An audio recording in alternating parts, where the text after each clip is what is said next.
So you want to play Betrayal at House on the Hill.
Betrayal at House on the Hill is a game, at least according to the box and the manual, for 3 to 6 players.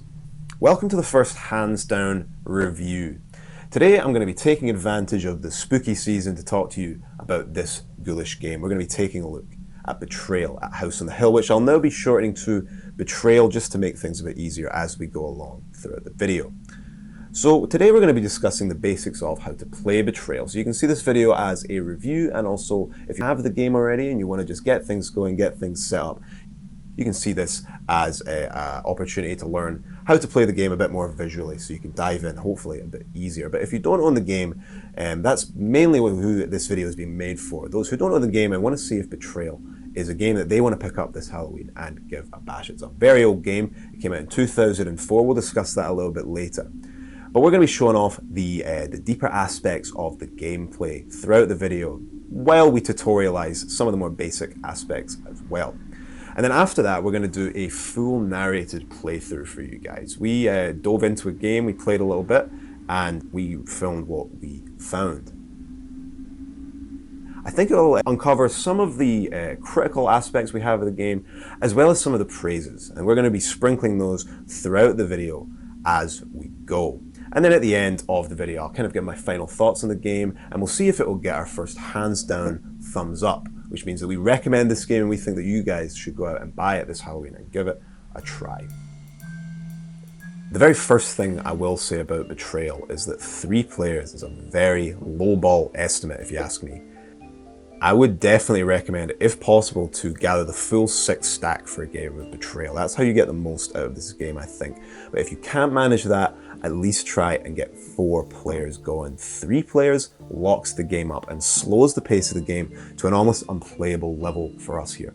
We tried a couple of games with 3 players, and some of the scenarios that you get into later on in the game are borderline impossible, not having more stats to throw at the objectives. And when you get halfway through the game and you realize that you can't complete your objectives to win, it does dishearten you and it doesn't make you want to play. So I do recommend, if you want to enjoy a game of Betrayal, try and get the full 6 stack. That allows everybody to get assigned a character. There are 6 character cards in the game total, so everybody gets a different play style, so you can bounce off ideas with each other and really adapt more to what's going on during the game. And that's one thing Betrayal demands of you a lot, is adaptability in situations. You'll never quite know what Betrayal is going to throw at you on your next turn, so you always have to be prepared. You can never really be prepared when you only have 3 players. You just don't have enough resources to win the game, to actually complete the objectives the game expects of you further down the line. We'll get into further specifics of why exactly I think that later on, but just for now, assume we're playing with the full 6 stack of players. That's how we're going to be dealing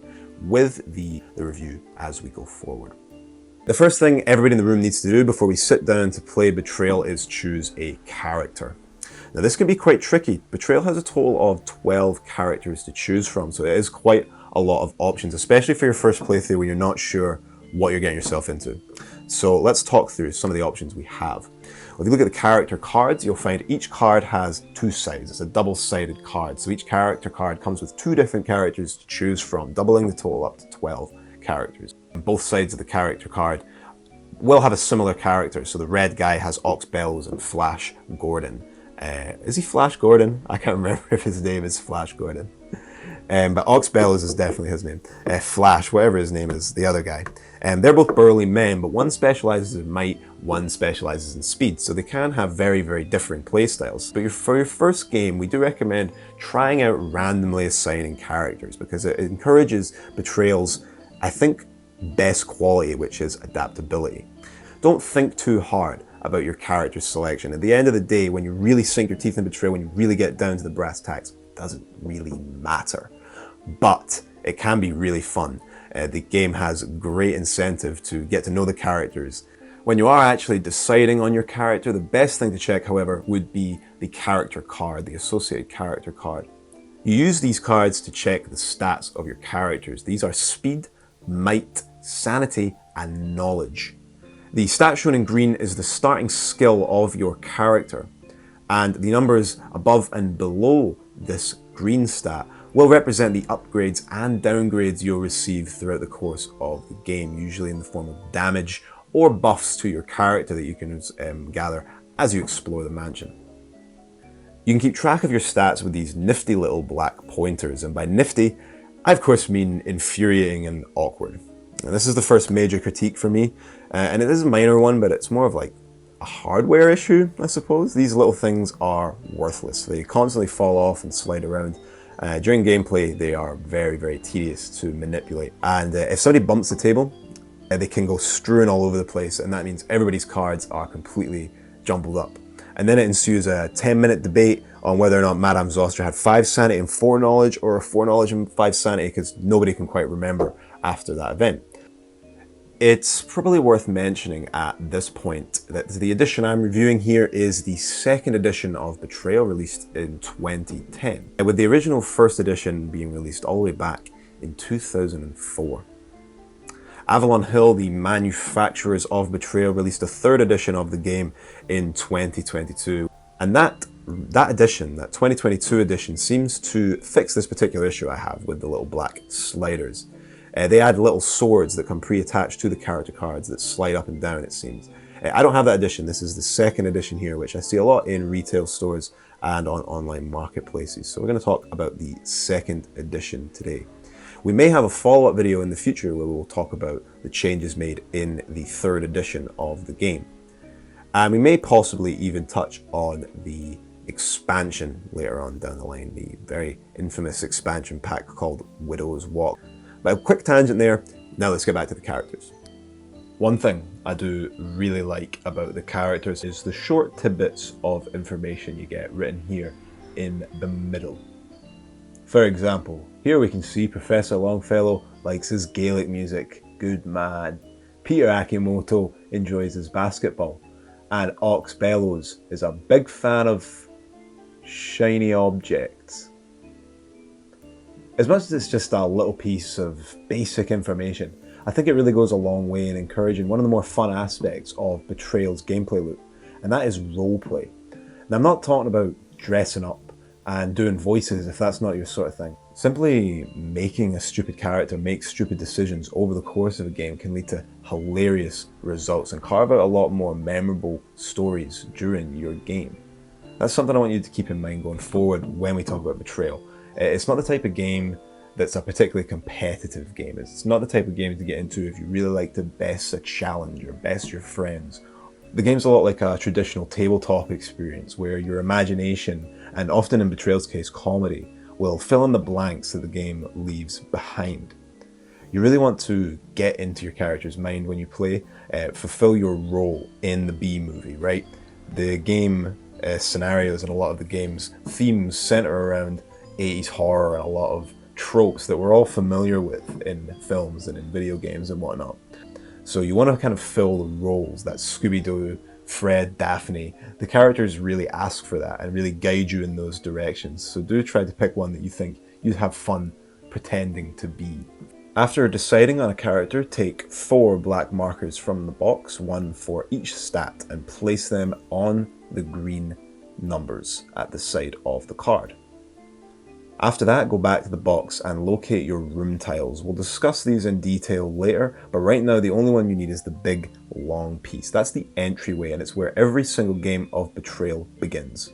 Luckily, besides the manual, it's the biggest thing in the box, so it's always really easy to locate. What isn't so easy to find is the upper landing and basement landing. They are also necessary to start the game, so hand the room tiles off to a friend just now and ask them to start flicking through and find the basement landing and the upper landing. Place the entrance hall in the middle of the table and place every explorer's playing piece in the entryway.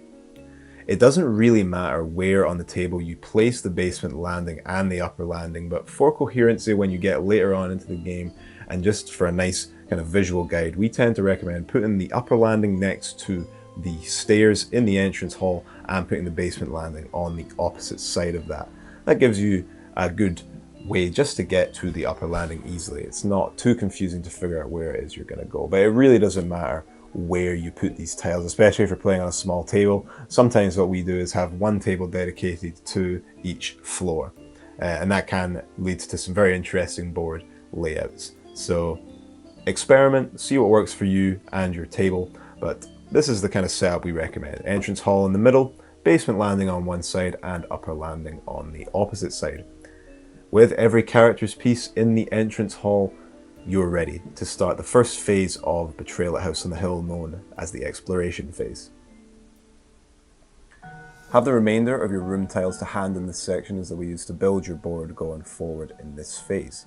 If you look at the backs of these cards, you'll see the floor in which they're intended to be found, highlighted in yellow on the rear of the room tile. Some rooms only have one floor in which they can be found, whereas other rooms can be found across multiple floors. The manual says that the character with the next birthday goes first in a game of Betrayal. You can check your character cards and play it this way if you want to, but one thing I recommend if you're playing a board game with a bit more complexity, allow the player with the most experience to go first. That allows all the other players in the room to observe their turn, and it sets them up for what they might expect of a standard turn of Betrayal. Anyway, the first player has the choice of where to explore and what to do. Check your character card and look at your character's speed. The speed of any given character determines how many spaces that character can move. In this game, Peter Akimoto is going first, and we can see his starting speed is 4, so we have a total of 4 spaces we can move on this turn. Akimoto spends one move going into the foyer, and then heads onto one of the yellow doors at the side. These yellow doors on the tiles indicate where characters can move. Moving to one with no tile on the other side of the door means you need to draw a new room tile corresponding with the floor you're currently on. Because Akimoto is still on the ground floor, we draw a tile, which is one that covers all 3 floors, the dusty hallway. Because it's a crossroads with 4 exits, Akimoto can again choose where to explore next. He heads to our left and reveals another room tile. This time, it's the abandoned room. We see our first yellow symbol here. Eagle-eyed viewers will realise that these symbols correspond with the ones found on the backs of the cards. In the abandoned room we see Peter Akimoto draws an omen card. We'll go over the types of cards very shortly, but let's just finish talking about our character's movement first. The next turn is Father Reinhardt, and he decides to take a similar path to Akimoto, but instead he travels up. You see we have a ground floor tile here, so we're happy with that, and we place it next to the open door. But oh no, the holy pastor got the coal chute. The Father Bishop moves into his new coal chute and dies. Just kidding, he should be so lucky. As you can see, the coal chute only provides a one-way access to the basement floor. You need to move Reinhardt's piece to the basement landing. Unfortunately, he is actually stuck down here until he can find his way out, which most likely will be when the basement stairs are found. They provide access from the basement landing to the entrance hall. The upper landing, however, is a lot easier to access, and you can go there right from the start of the game by moving your character to the staircase in the entrance hall. Some rooms have specific conditions for entering and exiting. They may require a skill check to proceed, while others block you from passing through them without dice rolls. Some, however few, do grant the player buffs, like the library increasing your knowledge and the gym increasing your speed. As you explore new rooms in the manor, you'll have a chance to encounter one of these yellow symbols on room tiles. Any room with a yellow symbol makes you draw a card and also ends your turn. The first and most common type of encounter you'll experience in Betrayal are events. These are the yellow whirlpool squiggly line symbols you'll find on many of the game's room tiles. Event cards usually contain a short encounter or scenario, oftentimes putting your character in danger. For example, this card, Webs. Casually you reach up to brush some webs aside, but they won't brush away. They cling. This card forces players to attempt a might roll.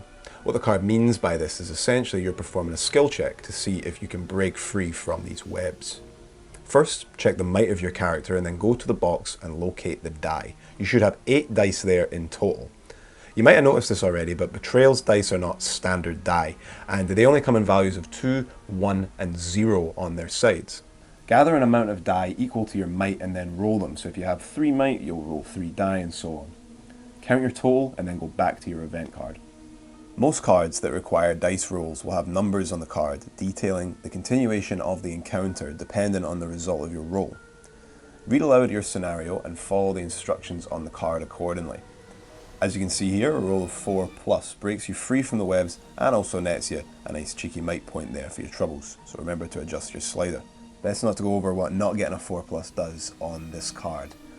If you know, you know. Event cards like the skeleton and smoke can also cause small tokens to be placed inside specific rooms that cause a permanent change to that room going forward. Skeletons adds a pile of bones that you can choose to rummage through for an item, and smoke adds smoke.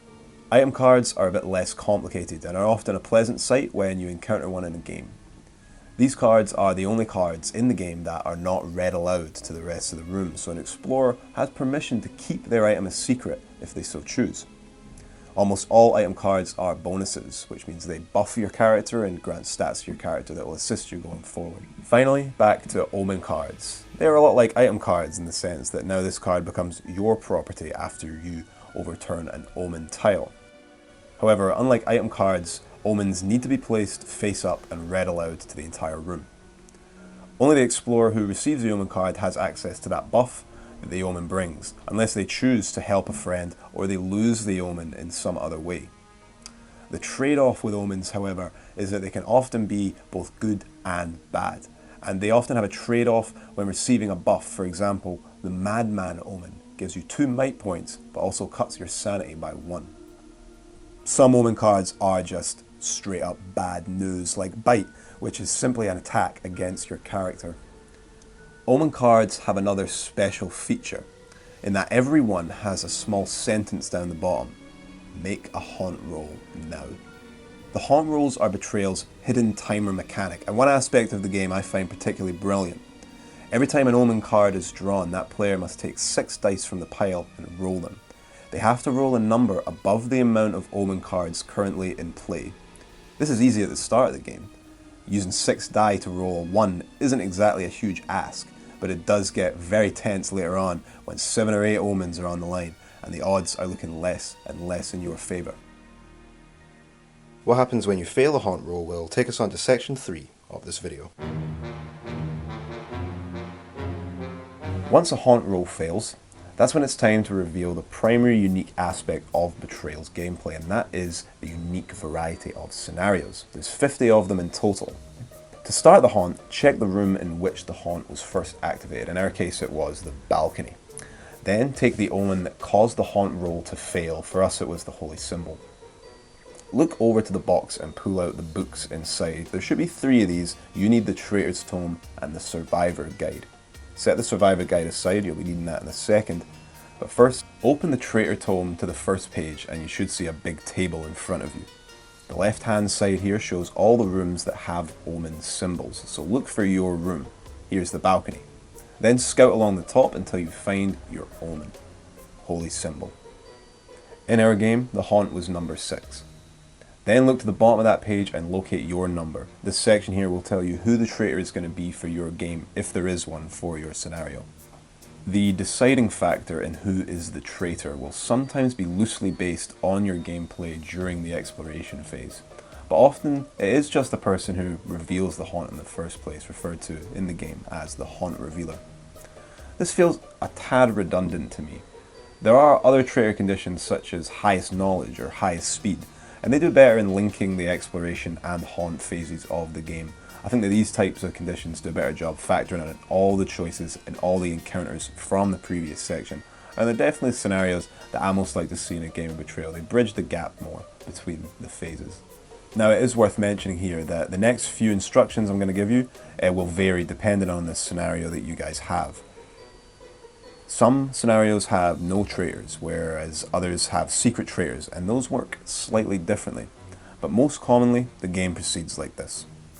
After the traitor is revealed, they are given the traitor's tome and have to leave the room. No other survivors may read past the first page of the traitor's tome. The traitor leaves and needs to flick to the corresponding page to your haunt number, so we're going to flick to 6. Likewise, the rest of the group, now referred to as the survivors, take the survivor guide and flick to the same page in that book. Both books have a description of the scenario going forwards and details the objectives and the goals for each side. Examining some of these scenarios is entering into spoiler territory, however, so we're going to save that to the end of the video and I'll give you guys a heads up when we're going there. The tomes will also guide you on which other pieces you'll need to gather from the box. Some scenarios require specific tokens to be placed in certain rooms. Others require minion tokens, like these mini color tokens here. And some require you to play one of Betrayal's many monsters on the board. We've got the Ouroboros head, Crimson Jack, and even the Prince of Darkness himself, Dracula. I love how the Banshee has an arrow. I've no idea if this has something to do with her scenario, but it really helps to be reminded, oh yeah, that is the Banshee. Thanks, Betrayal. So, place all necessary tokens for your scenario on the specified places on the board, and then you're ready to continue the game. This isn't a hard, fast rule, but we do usually reverse the playing order from going clockwise to going counterclockwise on the haunt reveal. This does seem to save you getting steamrolled on turn 1 of the haunt because a traitor was particularly over-prepared that game. The next player takes their turn as usual, moving around the mansion in the same way they did in the exploration phase. Although now you should have your objectives and know in the house where you need to go to win the game. Not all scenarios require combat from you, but it is extremely likely that at some point in Betrayal, you're going to want to start on someone, or you're going to be forced into defending yourself. So let's cover how combat works. Sometimes a player, for whatever nefarious reason, may want to attack another player. This is resolved similar to how event rules are solved, but instead determined by the stats of the players involved in the tussle. Let's use this example I prepared earlier. Peter Akimoto is our traitor in this scenario, and he wants to Heather Graham. He moves into the room and declares his intentions. Akimoto has 4 might, so he takes 4 die and rolls them. Ooh, nasty, he rolled a 6. Heather checks her might, she only has 3, so she takes 3 dice to defend against the attack. She must also roll a 6 if she expects to take no damage. She rolls a 3. As Akimoto rolled a 6 and Graham only a 3, she defended against only half of the attack and must take 3 damage. She goes to her slider. Now, physical damage can be taken across both might and speed, and the 3 points of damage can be spread between both. But for this example, let's assume Graham has been hit before and has no speed left. We count down the numbers on the side equal to the number of damage points taken. Graham takes 1, 2, and oh no, a 3rd point of damage takes her to that skill's skull. Once any stat reaches the skull at the bottom, that character dies and is removed from the game. That is any skill, keep in mind. It only takes 1 skill to hit the skull for a character to perish. Monsters follow the same rules as players when attacking and will often have their stats detailed in the traitor's tome. At this point in the game, you can start to make use of the items and omens you collected during the exploration phase in order to protect yourself or deal some damage. Items like the revolver and dynamite add enormous buffs to your attacks, but hands down the best item in the whole game isn't an item at all, it's a room. The mystic elevator is borderline overpowered. It is said throughout time that they who control the elevator control the universe. Let's say Zoe Engstrom, the game's traitor, and her pet mummy have cornered Flash Gordon. Things aren't looking good. Father Reinhardt, another survivor, he has great items like the revolver and the axe, but he's been stuck in the basement the entire haunt phase because of that coal chute he just can't get away from. It's his turn, and wouldn't you know, his prayers are answered. The mystic elevator. He rolls 2 dice, and these 2 die determine where he goes to next. He rolls a 2, which, as you can see, takes him straight to the ground floor, which just so happens to be where Mr. Gordon is stuck.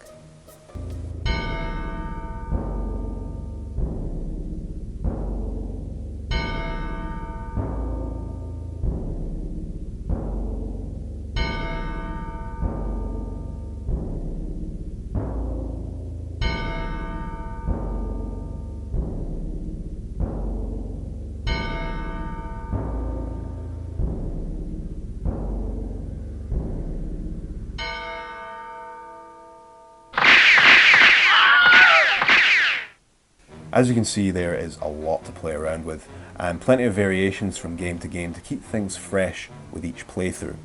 It feels a lot different in this regard to a lot of other board games like it, very fixed rules and objectives in other games. But Betrayal instead ditches this and decides that variety and mystery are the much more important factors during gameplay. This is a great compliment I have for the game, the fact I can always pick it up after years of playing it and still have a completely new experience.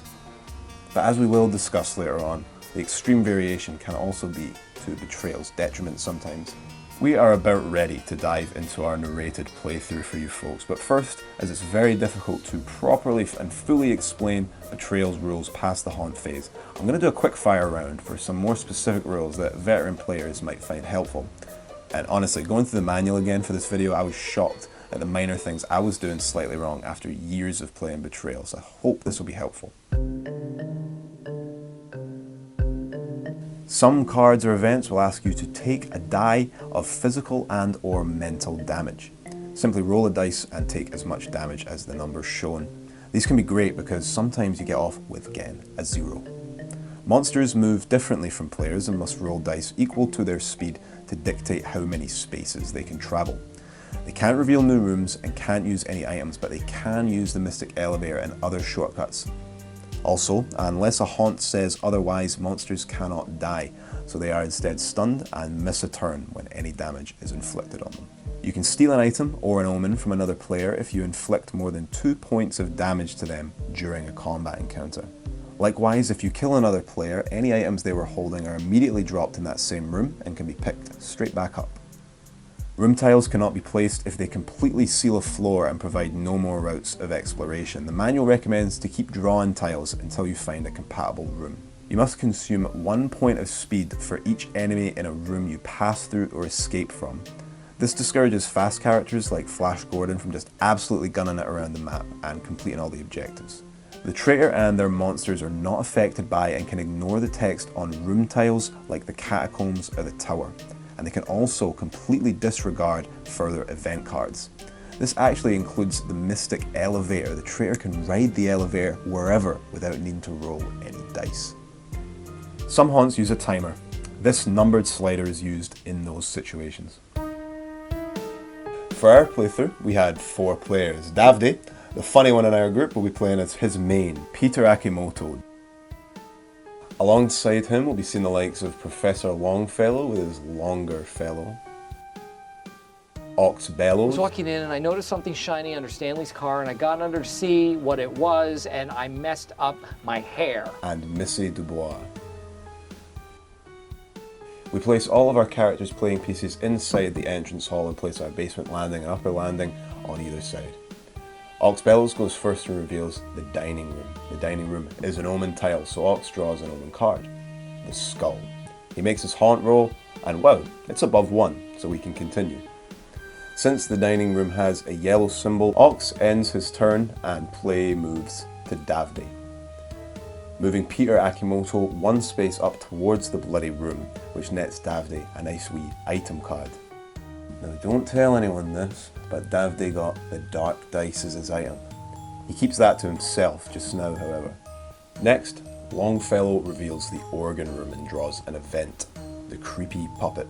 See one of those dolls that gives you the willies. It jumps at you with a tiny spear. Another player rolls for the puppet, which luckily only rolls a 2. And Longfellow defends with his measly 3 might, but rolls a 3, so successfully defends against the attack and takes no damage. Lastly, Missy takes her turn and explores downwards, revealing the chapel, which draws an event card and grants a player who discovers a tile 1 sanity. The event was something hidden which allows you to choose if you want to attempt a roll for a reward. This player decided to attempt the knowledge roll, but only rolls a 2, so ends up actually losing the sanity they gained in the chapel. We'll speed things up a bit here for the sake of brevity. Ox on his second turn explores another room, the game room, which triggers an event that moves Bellows back to the entranceway. Then Akimoto moves into the statuary corridor, draws the debris event card, succeeds his roll and increases his speed by 1 point. Longfellow reveals our second omen of the game, the holy symbol in the charred room, and passes his haunt roll. Missy moves into the creaky hallway. Because this room has no symbol, she moves again to the patio and draws the grave dirt event card. Now this was very lucky, as failing the roll on this card adds an extremely deadly debuff to your character, but as you can see, the patio is one of the places where this card is discarded, so finding it in the patio renders the debuff on the card ineffective. Missy failed the roll, but nothing happens thanks to that luck. Ox decided to check out the upstairs and spends all of his speed points going to the upper landing and then revealing the research laboratory. Then Akimoto reveals the library and the event card, Skeletons, which is another optional event card, so he places the token in this room but decides not to attempt the roll. The library also increases Akimoto's knowledge by 1. We'll skip past the next couple of turns as nothing really of note happens, just some event cards and rolls. Ox reveals our third omen in the master bedroom, the spirit board, and only just passes the haunt with a roll of exactly 3. Then on the very next turn, Akimoto reveals our fourth omen, the mask, and again only passes his roll just with a 4. And then, as if foretold like his ancestor Father Reinhardt before him, Longfellow too finds the coal chute, and again plummets to the basement landing. I swear to you, we did not script this. That happened. Missy gets the crystal ball omen, which brings us up to 5 omens, and she rolls a 7 to pass the haunt roll. Ox gets a shiny new bell, and Akimoto explores the graveyard. Longfellow nets himself an angel feather, and then on Missy's turn she becomes the first player to discover the mystic elevator, which she uses to hitch a ride to the basement to join Longfellow. Then on his next turn, Ox finds the collapsed room on the upper floor. He fails the roll and falls to the basement to join Longfellow, taking 2 points of physical damage in the process. He falls into the pentagram chamber, revealing the trusty dog and our 6th omen. And he rolls a 6. Never have I seen so many clutch omen rolls in one game. Missy reveals the vault tile, which lets you attempt a roll to open the titular vault. She must get through an event first, and she gets webs, in which she fails. Now, webs locks you in place until you're rescued by another player, which is absolutely brutal. So on his turn, Peter Akimoto reveals a secret passage to the basement and travels to the vault to try and help Missy. Then, Ox luckily discovers the stairs back to the foyer from the basement, and Longfellow uses them to return upstairs. Akimoto fails to rescue Missy on his turn, so Ox decides to take the mystic elevator back to where he fell, takes 1 step out of the lift, and plummets back down to the basement again. Now, although it's funny, this is actually a slight blunder on our part, as according to the manual, the collapsed room is only effective when it first appears. It goes to show how I was saying earlier, a lot of minor rules can be totally missed in this game and also adjusted to fit the type of game you want to play. Still, in our game, Ox fell back to the basement and reveals the catacombs. The medallion, our 7th omen. Ox must roll a 7, but rolls a 4. The haunt begins. We go back to the tome and look under catacombs and medallion. 49. We look to the bottom of the page and see that the traitor in this scenario is supposed to be Heather Graham. She isn't playing in our game, so instead it goes to the person with the highest knowledge, which, by God.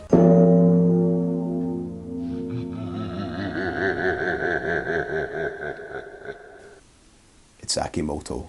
We give the tome to Davde and he leaves the room to read it, and the rest of us take the survivor guide and flick it to page 49. You wear it well. You can hear one of your friends running through the house, laughing and sobbing at the same time.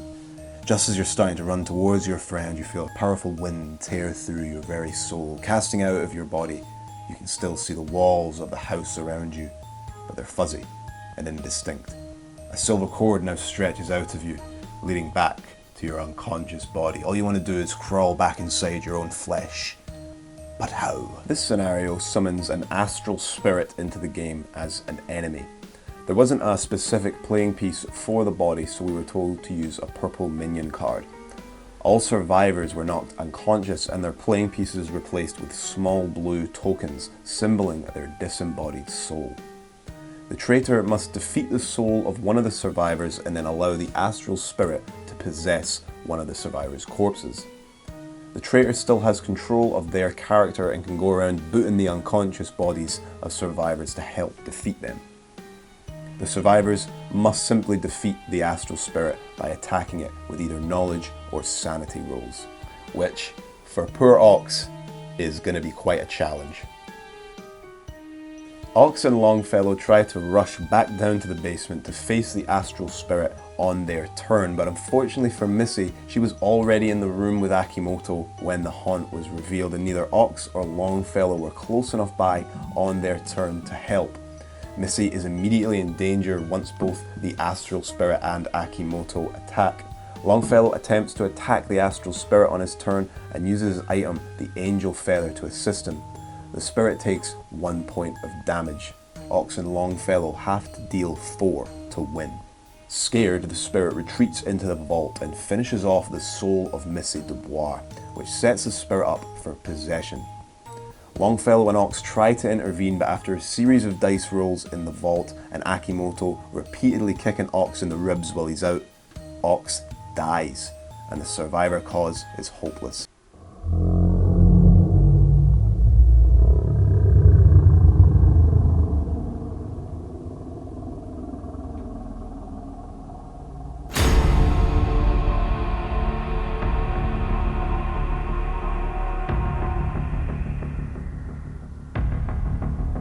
Both tomes have a little section at the end of each scenario detailing what happened in the story depending on the victory of either side, which you're encouraged to read aloud when you win. And it comes especially encouraged if you fancy a wee gloating session. Nothing screams, "Way, I win," like a lore dump. So here goes. The body of one of your friends staggers upright, gasping as if just learning to breathe for the first time. There's nothing really different about your friend, yet everything is different. Your friend looks at you and whispers, "Ah, it has been so long since I wore a coat of flesh." You wear it well, you say, and the spirit does. It really does. So now, you guys have seen how a full game of Betrayal typically goes, although I will say we got particularly unlucky in our game compared to other times I've played Betrayal. The playthrough is helpful in uncovering some of the more negative things I have to say about the game. We have been very positive overall so far, with very minor complaints here and there, so it's time to dig into some of the aspects of Betrayal that don't really hold up under the microscope. One criticism I mentioned earlier was the lack of connection and coherency in decisions made between both major phases of the game. This can lead to the exploration phase of the game feeling quite redundant and stale. It can often feel really directionless and pointless during this opening phase, as your only objective is to explore, which for some players is not a decent enough reason to spend so much time on the phase. Truth be told, during our playthrough, I think the room was collectively hoping that each omen would be the last and that the haunt roll would finally fail so that we could just get on with it already. A major criticism I see of the game online, especially this edition, is that a lot of the traitor scenarios are borderline unplayable, unbalanced, and even broken. Personally, I've never really experienced a scenario being completely impossible myself unless I was playing with 3 players, like I mentioned, all the way back at the start of the video. So I'm wondering if some of these complaints I've seen online may be played with 3 players, which softlock their game in some way. One thing I was hoping to see in the release of the 3rd edition was rectifying that suggested player count, but it is still unfortunately 3 to 6 players, which I'd argue should definitely be raised to 4 to 6 players. It's not really excusable though, it's still a very valid complaint. If the game says you can play with 3 players, you should be able to do so. But still, I must say, playing with the full 6-player roster has always resulted in objectives being possible for me. The complaint I have personally about the traitor scenarios is how vastly they differ in quality. The one we played, You Wear It Well, is definitely one of the weaker options. I think this is because scenarios like these ones funnel players down tight paths and often to one specific room. When the only objective is to kill traitor or vice versa, then players tend to just beeline towards each other. In the playthrough before, it might look like the ending of the game was quite exciting, but truth be told, when you boil it down, it was honestly just us all stuck in the vault, passing the dice between ourselves around the table for about 10 minutes until we eventually passed the roll. I do personally really enjoy this game, however it holds a very secure place on my shelf and has done for several years now, as you can see with the amount of wear and tear in my copy. As much as some of the scenarios are a bit tacked on and boring, there are plenty that shake up the game in a very interesting way, and I'm going to start listing off a few traitor scenarios here that I've played in the past and that I really enjoyed. So if you're concerned about having these spoiled for you, if you're looking to buy the game, I think they should be different in the 3rd edition, so if that's the one you own, I wouldn't be too concerned. But if you are really wanting to try Betrayal, maybe keep these as a surprise going forward.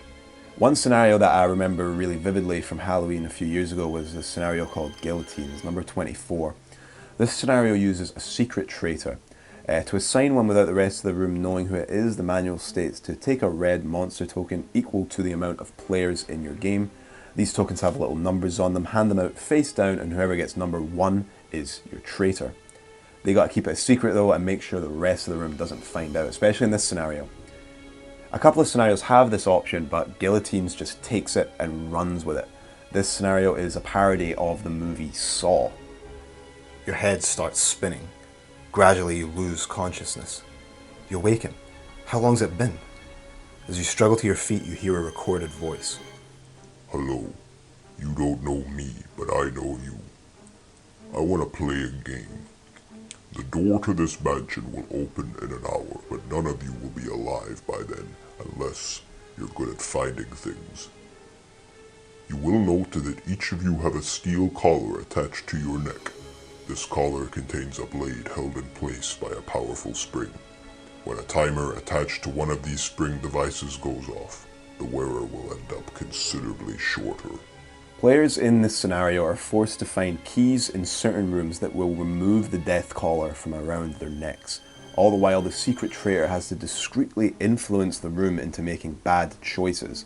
The whole scenario is also timed, which adds extra pressure to the scenario and goes a long way to prevent those brute forcing dice rolls seen earlier.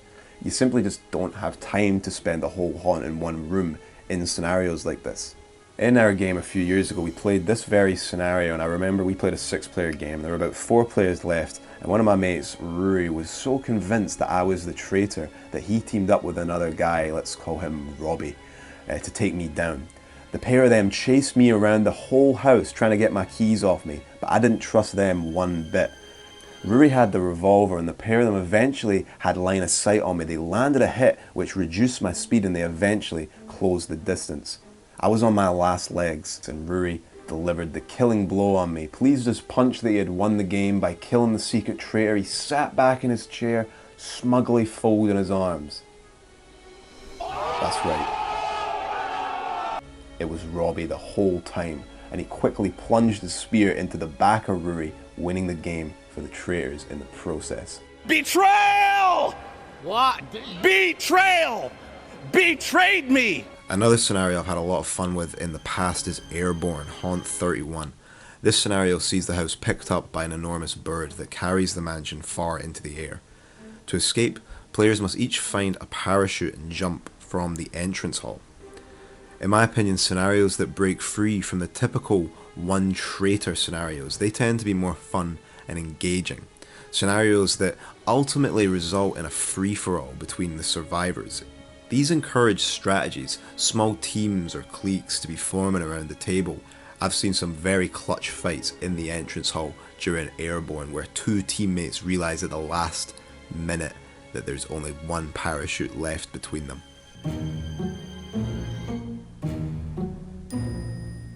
Before we close out our final thoughts on Betrayal, I'd like to ask all of you who have enjoyed this video to stick around to the very end to find out how you can support the channel and access a bit more of my work. Now, if you're rejoining us after that spoiler warning, do welcome yourself back. We were telling just a couple of personal anecdotes about some of the more in-depth encounters that you can experience in Betrayal with the Traitor's Tome. I don't know if a personal anecdote will be enough to convince some of you who are still skeptical about Betrayal, but if what I've just described sounds like something your group would find fun, then Betrayal has the potential to be your next favourite game. The disclaimer on top of that is the fact that the game does require a certain amount of dedication to the characters and to the story. It requires a bit more commitment from the player than some board games do. You gotta sink into your character and embrace that B-movie charm. You don't have to go overboard by any means, but it can be helpful to view Betrayal as somewhere between your traditional tabletop experience and your traditional board game experience. You don't have to fully embrace your character and come up with every idea and environment in your own head. The game does meet you halfway there. But at the same time, if you're just taking the game at its face value and playing it without embracing those spooky, scary elements that make the game tick, I don't think you're going to have a good time. It's not a perfect game by any means, but you can find a lot of fun with your friends despite the flaws, and sometimes even because of them. If you're an experienced tabletop player who prefers the freedom and imagination of a game, then you might find Betrayal a bit shallow. But for me, someone who dips their toes into role-playing here and there, but would much rather sit down and play something a bit more simple like Catan or even Trivial Pursuit before sitting down and starting a 14-hour D&D session, I'd be lying if I didn't give Betrayal a hands down thumbs up. Completely arbitrary, but we recommend this game. This is a great game when you have a good group of players around the table. Check it out if you fancy adding a bit of haunted flavour to your Halloween games party this year. Thank you once again very much for watching, guys. It's been great to have you here with us today. I really hope you enjoyed today's review, and stay tuned because more hands down reviews are coming. We're going to try and put one out every single month, if not two. I've got two videos planned for November, but we'll see if time will allow for that for the whole two. If not, we're going to have one about midway through November and then one start of December. We'll see how we get on with that, but in the meantime, if you want to access some more content that we've made here at Hands Down Reviews, you can go to our Patreon page. The Patreon is filled right now with short films that I made through my studies at film school, but we're part of a small collective of filmmakers here in Scotland, and we're quite determined to improve the production and funding of short films and filmmaking in general here in Scotland. It's been a bit lackluster the past couple of years, and we're quite determined to make a start in making things moving, trying to get some money going throughout Scottish film. So this is a way that you can support that and support what we do here. You'll find that you'll get something in return for what you pay for with our Patreon. You get access to all the short films that we've produced, with more to come in the future. We're actually working on one right now that's in post-production, and we've got one due to shoot in January next year as well. So we're always trying to make new stuff. So Patreon is the place to be if you're interested in seeing some of the work we do outside of the reviews. So again, thank you for tuning in, guys. It was great having you here today, and enjoy your Halloween.